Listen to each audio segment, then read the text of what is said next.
आज हमारा क्या रियल और रैशनल नंबर है। अब रैशनल नंबर क्या होता है भाई, कोई आइडिया है किसी को? पी बाई क्यू के फॉर्म मिल सकते हैं। तो भाई क्या है, अब जितने भी ये नंबर्स हैं, जितने भी नंबर्स हैं सब क्या है, पी बाई क्यू के फॉर्म मिल सकते हैं। अब याद रखो पी बाई क्यू कंडीशन क्या होती है कि हम इनको पी बाई क्यू के फॉर्म में लिख रहे हैं। ठीक है, पी बाई क्यू के फॉर्म में लिख रहे हैं और क्यू की वैल्यू जीरो नहीं होनी चाहिए। ठीक है, पी बाई क्यू के फॉर्म में लिखो लेकिन क्यू की वैल्यू जीरो नहीं होनी चाहिए। फॉर एग्जाम्पल मान लो 2/5 लिखा हुआ है, तो 2 तो हमारा पी को रिजेंबल कर रहा है, क्यू हमारा 5 को रिजेंबल कर रहा है, तो ये हमारा क्या है, इट्स अ रैशनल नंबर। ठीक है, लेकिन अगर वहीं पे मैं वैल्यू कर दूं 2/0 तो ये मेरा रैशनल नंबर नहीं है। ठीक है, क्योंकि क्यू की वैल्यू क्या हो गई हमारी, जीरो हो गई। अब यहां पे देखते हैं जितने भी नंबर रेशियोज में हैं, ठीक है, जैसे ये रेशियो है 4:5 है, तो ये जो 4:5 है ये भी तुम्हारा रैशनल नंबर की, इसको हम 4/5 लिख सकते हैं। ठीक है, ठीक है, रैशनल नंबर है दोनों। अब याद रखो जरूरी नहीं है कि वो पॉजिटिव नेगेटिव कुछ भी हो सकता है। जो नंबर में पढ़े हैं क्या होता है, नेचुरल नंबर होता है हमारा, होल नंबर होता है। ठीक है, दो नंबर है और इंटीजर्स होता है। होल नंबर क्या होते हैं, जो जीरो से स्टार्ट हो रहा है टिल इन्फिनिटी जाता है हमारा, और नेचुरल नंबर जो वन से स्टार्ट हो रहे हैं, और integers negative, zero, one, plus, मतलब पॉजिटिव सब हो सकते हैं। ठीक है, वो सब होते हैं। अब जितने भी वैल्यूज डेसिमल्स में है, ये डेसिमल्स दिख रहे हैं तुम्हें, 1.6 है तो उसको हम क्या लिख सकते हैं, 16/10 लिख सकते हैं। इसको सिंपलेस्ट कर दो फिर भी पी बाई क्यू के फॉर्म में आएगा। तो यहाँ पे क्या बोल रहा है, every rational number is a, every integer is a rational number बोल रहा है। और इसका डेफिनेशन क्या है, any number which can be express in the form of p by q where p and q are integers. Integers क्यों बोला है, क्योंकि यहाँ मैंडेटरी नहीं है कि पॉजिटिव नेगेटिव क्या है, कुछ फर्क नहीं पड़ता। ठीक है, यहाँ पे क्या होना चाहिए, क्यू की वैल्यू जीरो नहीं होनी चाहिए, इसको हम क्या बोलते हैं, रैशनल नंबर बोलते हैं। ठीक है, अब जब भी कोई रैशनल नंबर जो पी होता है, पी को हम क्या बोलते हैं, पी इज कॉल्ड न्यूमरेटर, और क्यू होता है हमारा डिनोमिनेटर, जो हम मेंशन्ड है हमारा पहले ऑलरेडी। ठीक, ये थोड़े से एग्जांपल्स हैं, कुछ थे, अब आगे देखते हैं हम लोग। अब जो रैशनल नंबर्स होते हैं वो नेगेटिव भी हो सकता है, वो पॉजिटिव भी हो सकता है, दोनों ही होगा। ठीक है, अब जैसे -1 है, -9, अब -9 को हम अलग अलग फॉर्म्स में लिख सकते हैं। जैसे यहाँ लिखा हुआ है, हम एग्जाम्पल -5 लेते हैं। सपोज करो -5 लिखा है, तो -5 को हम लिख सकते हैं 5/-1 भी लिख सकते हैं, जो कि सेम सेम होता है। हम इसको -5/1 भी लिख सकते हैं हम लोग, हम इसको माइनस, और ये भी लिख सकते हैं हम लोग, ये तीनों चीज में फॉर्म में लिख सकते हैं, तीनों का मतलब सेम होता है। ठीक है, अब आता है इक्वालिटी रिलेशन। अब इक्वालिटी रिलेशन क्या होता है, for any four non non zero integers, याद रखना पी क्यू आर एस चार नंबर्स हैं और ये नॉन जीरो हैं, कोई भी वैल्यू जीरो के बराबर नहीं है, ना पी है जीरो, ना क्यू है जीरो, ना आर है जीरो, ना एस है जीरो। तो ये क्या है, जब अगर पी बाई क्यू का ratio is equal to r by s का होगा, ये तुम लोग पढ़ोगे रेशियो प्रोपोर्शन में, तब ये क्या कहलाया जाएगा, it will be called equality relation. कैसे, मान लो अगर मैं यहाँ ए बाई बी लिखता हूँ, यहाँ पे सी बाई डी लिखता हूँ, तो ये क्रॉस मल्टीप्लाई हो रहा है। यहाँ पे क्या हो रहा है, A into D equal C into B. ठीक है, इसको इक्वालिटी क्या बोलते हैं, इक्वालिटी रिलेशन। अब आता है ऑर्डर रिलेशनशिप क्या होता है। अब same condition, if p by q and r by s are two rational numbers such that q is greater than 0 and s is greater than 0, क्या है, q और s दोनों की वैल्यू जीरो से बड़ी, मतलब जीरो नहीं है, ये क्या होगा, इसका मतलब ये होगा, ये क्यों होगा, सुनो,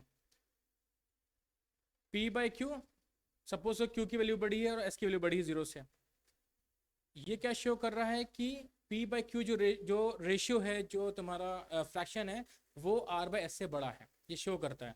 अब इसकी प्रूविंग हो जाती है, कैसे प्रूविंग होती है, हम P into s equals to r into q करेंगे तब इसके बराबर होगा। क्लियर, मतलब इससे बड़ा होगा कंडीशन, आंसर आएगा इसका। जैसे हम तुम लोग करते होगे क्लास 8 में पढ़ाई होगा कि हम कैसे दो फ्रैक्शंस कंपेयर करते, कौन बड़ा कौन छोटा। तो दो मेथड होते थे, एक मेथड ये होता था कि हम डिनोमिनेटर्स का एलसीएम निकालते थे, दूसरा मेथड होता था कि हम क्रॉस मल्टीप्लिकेशन कर देते थे। ठीक है, एग्जाम्पल के तौर पे क्वेश्चन दे देता हूँ। सपोज करो यहाँ पे लिखा है 2/5 और है यहाँ पे है 3/7। अब मैं पूछा दोनों में से कौन सा बड़ा वैल्यू है, तो उसके दो कंडीशन थे, दो तरीके थे कि हम डिनोमिनेटर्स को बराबर करते थे। ठीक, यहाँ डिनोमिनेटर्स बराबर करें तो क्या हुआ 14/35 और यहाँ पे आ गया हमारा 15/35। तो कौन बड़ा निकल गया हमारा, ये एक ये तरीका था। एक दूसरा तरीका क्या था हमारा 2/5, ठीक, और यहाँ 3/7। हम क्या करते थे, क्रॉस मल्टीप्लाई करते थे। 14 यहाँ आ गया, 15 आ गया, तो ऑटोमेटिकली ये बड़ा हो गया। ठीक, क्रॉस मल्टीप्लाई करने के बाद अब आता है कि हमारा absolute value of a rational number. Absolute value क्या होता है, मान लो कोई भी फ्रैक्शन है सर्टेन, जैसे मान लो यहाँ पे लिखा है -3/5 लिखा हो, -3/4 लिखा हुआ है।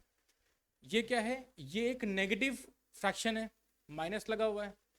ठीक है आकाश, समझ रहे हो, नेगेटिव लिखा है। अगर इसको हम, ये जो साइन होता है हमारा, ठीक है, ये एब्सोल्यूट साइन है हमारा, ये क्या काम शो करता है, ये सिर्फ वहां से जो भी चाहे प्लस हो चाहे माइनस हो उस साइन को अलग कर देता है, उसको हम बोलते हैं एब्सोल्यूट वैल्यू। ठीक है, ऑफ अ रैशनल नंबर, यहाँ पे कोई साइन नहीं होता, साइन अलग हो जाते हैं। ठीक है, अब हमें पढ़ना है कि बताओ कैसे हम किसी दो रैशनल नंबर्स के बीच के नंबर्स निकालने हैं। तो इसके भी अलग अलग कंडीशंस है। तो मान लो पहला क्वेश्चन मानो, सपोज करो हमें 2 और 3 के बीच में रैशनल नंबर निकालना है।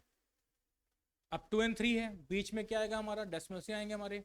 तो हम यहाँ पे क्या करेंगे, सिंपल, इसके लिए फॉर्मूला लगता है हमारा a+b/2।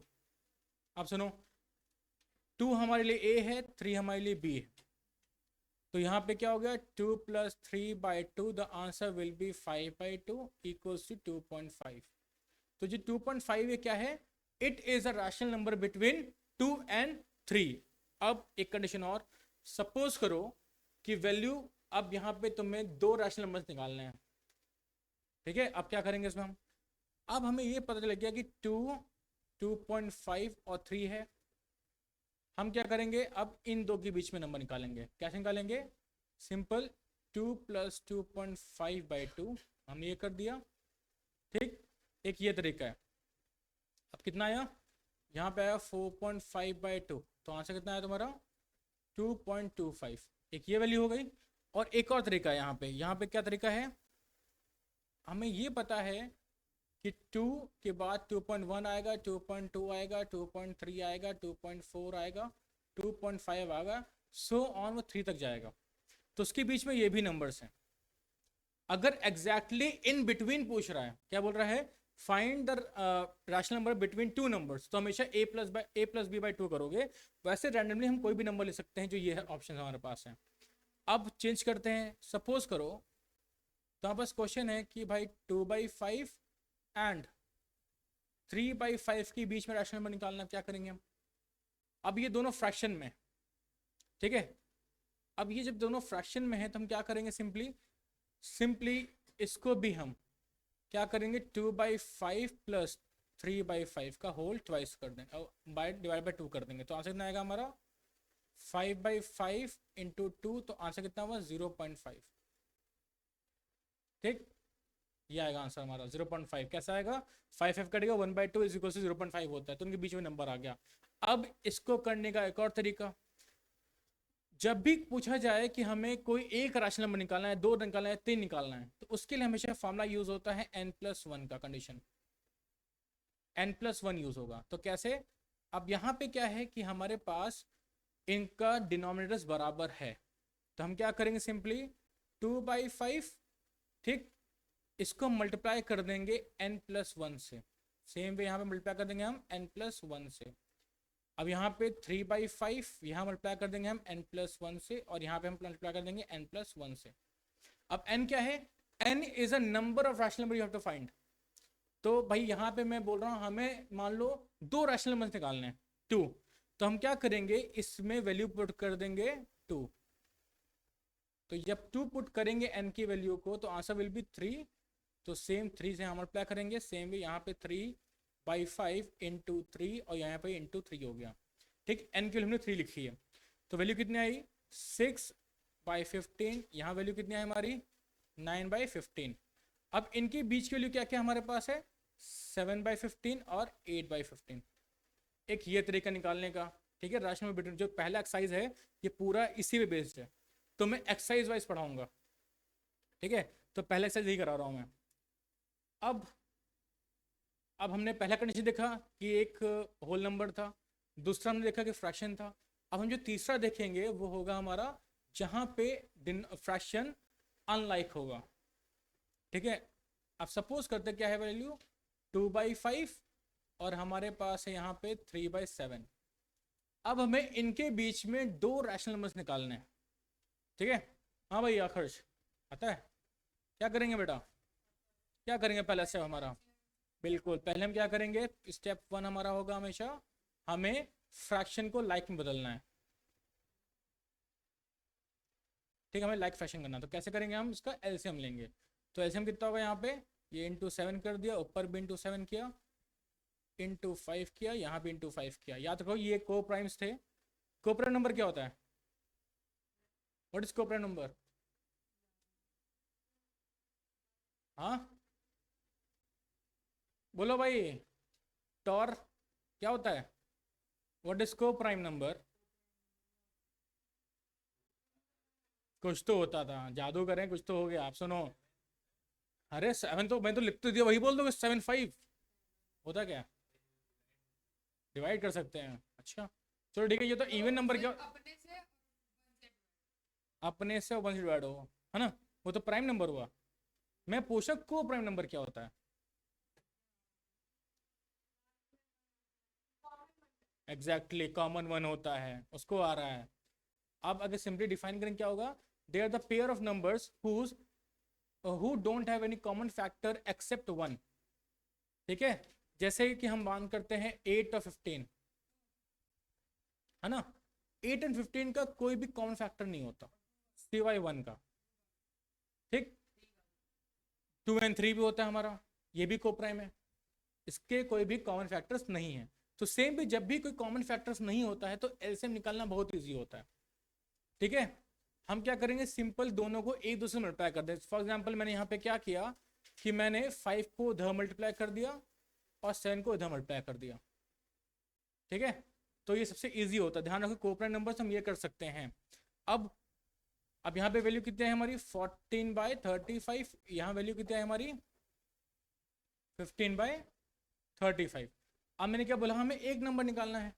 सपोज करो एक नंबर बोला है, तो एक नंबर हमें यहीं से दिख गया। कैसे दिख गया बताओ, दिखा? नहीं दिखेगा, क्या करेंगे हम इंटू n+1 कर देंगे। ठीक है, इंटू n+1। चलो बताओ, एक नंबर निकाले, दो नंबर निकाले, 3 नंबर निकाले, बताओ? 10 नंबर निकाले, तुम डिवाइड कर मल्टीप्लाई करते ना बैठ के। हाँ चलो 2 नंबर निकाले हम, चलो सुनो, तो 2 नंबर निकाले क्या होगा 3 × 14/3 × 35 हो गया हमारा। सेम यहाँ पे 5/35 है, तो इंटू 3 और यहाँ पे इंटू 3 कर दिया, तो वैल्यू कितनी हमारी आई, कितने आकर्ष, कितने आई 42 कितना आएगा 105, यहाँ पे 45/105। अब वैल्यू कितनी आई हमारी यहाँ पे 43 और 44। देखो यहाँ एग्जैक्टली दो वैल्यू निकल रही है हमारी, एग्जैक्टली दो वैल्यूज निकली। तो ये तरीका है हमारा रैशनल नंबर निकालने का, फाइंड करने का। तो वापस रिवाइज कर लो, what is rational number, a number which can be written in a form of p/q where q is not equals to 0, तो उसको हम क्या बोलेंगे, रैशनल नंबर। ठीक, ये आपका पहला एक्सरसाइज का कंसेप्ट था, पहला एक्सरसाइज है ये। उस एक्सरसाइज को आपको करना है, प्रैक्टिस घर में करना है, डाउट्स लेके आना है, मैं समझा दिया। अब अगला आएगा टर्मिनेटिंग, रेकरिंग, ये सब कन्वर्जन वाला। वैसे मैं करा चुका हूँ, मैं फिर भी कराऊंगा वापस दोबारा। ठीक है, रेगुलर रहो। ठीक, 3 टॉपिक हमारे इसमें इस चैप्टर में है, पहले चैप्टर में मैं पहला टॉपिक करा दिया। ठीक है।